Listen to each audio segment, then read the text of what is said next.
Jai Jineem, we are talking about the bhavyatva Maargana today. There are two types of bhavyatva. One is bhavya and another is abhavya. So bhavya are those living beings who has the ability to attain clarity, and thus they proceed further towards the state of siddha and enlightenment. However, abhavi are those kind of living beings who do not have an innate ability to realize their souls, and that's why they can't gain clarity. They can never take a jump to the fourth step, and because of that, they never move forward onto the 14 steps of purity and does not have any ability to take up or become siddha. How do you explain this kind of phenomenon? So this is a kind of fact that happens in nature.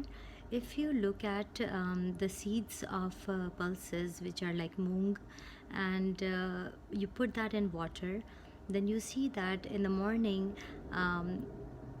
a percentage of moong develops into the ability that you can cook them, whereas a percentage of moong are still hard and uh, they just cannot be used for cooking at all.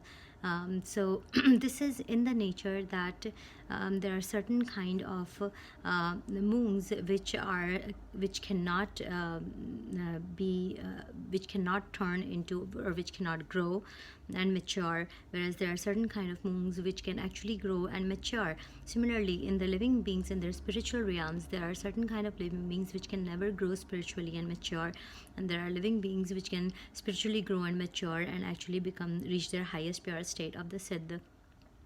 So the abhavya kind of living beings, their placement on the 14 steps of purity is only the first step.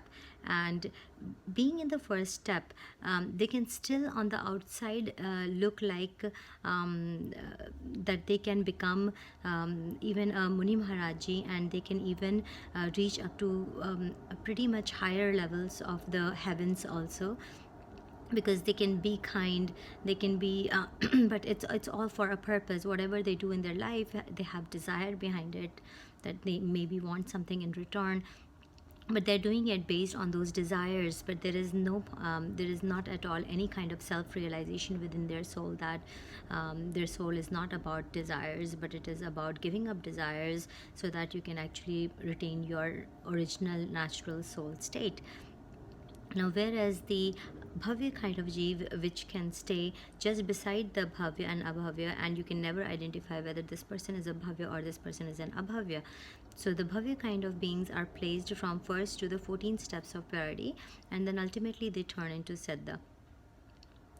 Now, how do you really identify whether a person is a bhavya or a bhavya? So, as per I have heard from a lot of gurus and a lot of learned people, I came to understand that if in this moment we have the pain, that is it really possible that I can be one of the abhavyas and I cannot reach to the state of siddha and really attain my highest purest self? That pain actually becomes the point of realization, and this kind of realization is possible only in a being which is a bhavya kind of being. So that definitely gives us a kind of signal that we are bhavya. And whereas a person who doesn't have that kind of pain and doesn't even care about like what the state of siddha is, maybe it's possible that that person may mature a little bit later in time, and then again develop and then again make a choice of being awakened and move forward.